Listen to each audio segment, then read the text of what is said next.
Hey everyone, and welcome to The Explainer. I am so excited you're tuning in today because honestly, we are diving into one of the most intensely debated topics in the entire nutrition world. We're going straight to the center of the dinner plate to look at a classic, age-old tension, choosing red meat versus white meat. I mean, whether you're meal prepping for the week, out at a restaurant, or just trying to navigate the absolute sea of health advice online, this is something that affects literally every single one of us. So get comfortable because we are about to unpack some seriously fascinating new science that might just change how you write your next grocery list. Okay, let's kick things off with a quick question for you right out of the gate. Beef or poultry? If I asked you right now to tell me which of these two proteins is worse for your blood sugar and your overall metabolic health, what would you say? I'm willing to bet that almost all of you instantly thought beef, obviously. Red meat is the bad guy, right? It's an assumption we just carry around like it's a proven fact. Well, today, we're putting on our myth-busting hats to see if the actual clinical science backs up that gut reaction. You know the feeling. We see these amazing, delicious spreads of food all the time, but for health-conscious folks, and especially for anyone managing prediabetes or trying to optimize their metabolic health, choosing between them can cause genuine anxiety. It's a real dietary dilemma. Picking the right protein for our meals can feel like a heavy burden. We are constantly trying to juggle what actually tastes good with what is supposedly good for our insulin levels and our hearts. All right, setting the stage with Section 1, the common belief. To really understand why a brand new scientific study is making such massive waves right now, we first need to look at what we've all been taught for years. For literally decades, the dietary rulebook has told us one very consistent story. In one corner, we have red meat. The widespread belief is that eating red meat actively harms your metabolic health, spikes your risk for type 2 diabetes, and just generally wreaks havoc on your blood sugar. In the other corner, we have white meat, like poultry, standing there with this glowing health halo. It's viewed as the safe, protective, beneficial alternative. The golden rule has always been, swap your steak for chicken and your metabolism will thank you. But is that actually true when you put it to a rigorous test? Which brings us to Section 2, a unique crossover study. To challenge this deeply entrenched belief, a highly controlled scientific study was recently published in the journal Current Developments in Nutrition. Now, keep in mind, this isn't just an observational study where scientists ask people to remember what they ate last year. No, this is hands-on clinical research designed to test exactly how these proteins behave inside the human body.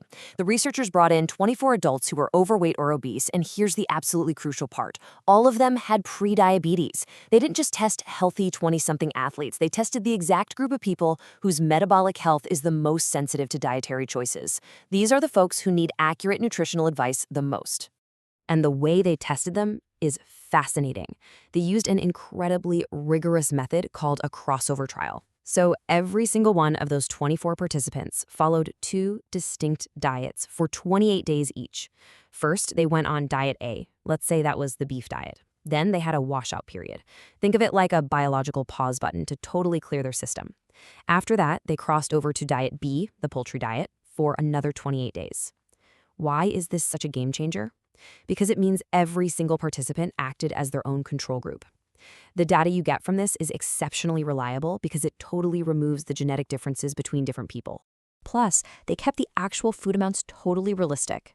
During those 28-day phases, participants ate between 170 to 198 grams of either beef or poultry every single day. To put that into perspective, that's roughly 6 to 7 ounces of meat. It's basically the size of a standard chicken breast or a modest steak, a completely normal, everyday dietary choice. But here is the kicker. All of their other eating habits had to remain absolutely identical. Literally, the only changing variable in their entire life for those 4 weeks was the type of meat they were eating.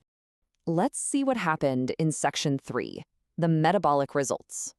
Okay, so the 28 days are up, the blood is drawn, but before we reveal the big winner, let's clarify what the scientists were actually looking for in that blood work. They measured very specific metabolic parameters before and after each phase. First, they looked at the function of pancreatic beta cells. Think of these as the little cellular factories in your body that produce insulin. Second, they measured overall insulin sensitivity, which is essentially how effectively your body uses that insulin to clear sugar out of your bloodstream. Put together, these two metrics act as the ultimate report card for your metabolic health. And here is the massive, incredibly surprising punchline. When consuming beef, beta cell function remains stable, insulin sensitivity remains stable, and the overall metabolic impact, no significant distinction. Okay, so what happened when they switched to the so-called healthier poultry? The exact same thing.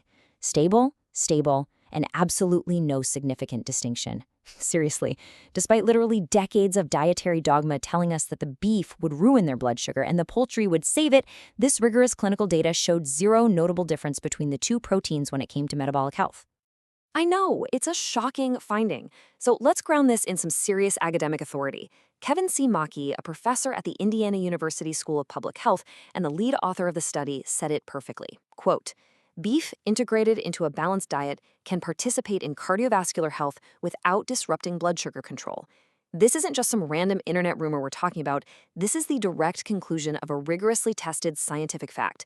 As long as the overall diet is balanced, beef is simply not the metabolic villain it's been made out to be." Now, you might be thinking, well, hold on. It was only a 28-day phase. Is a month really long enough to know for sure? The researchers actually addressed this head on.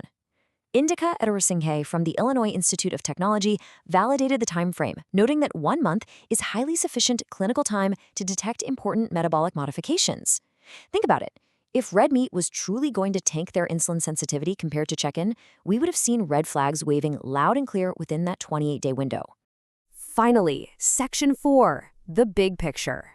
Stepping back from the clinical data and the lab results for a second, why can we trust these takeaways so much? Well, because of that crossover method we talked about.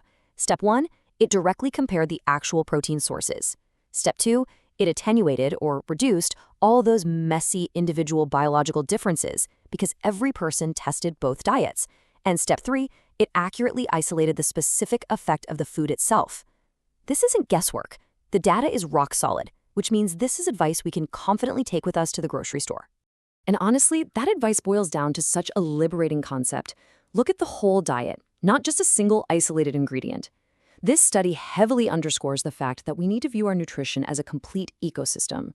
The ultimate takeaway here, overall dietary balance is vastly more important than demonizing one specific type of meat. If your diet as a whole is healthy, swapping chicken for beef or beef for chicken isn't going to suddenly derail your metabolism. Which leaves us with this final thought to ponder today. Should we stop fearing individual foods and instead start focusing on the bigger picture of our plates? For years, we have absolutely exhausted ourselves trying to find the one magical superfood that'll save us, or avoiding the one toxic food that's supposedly ruining us.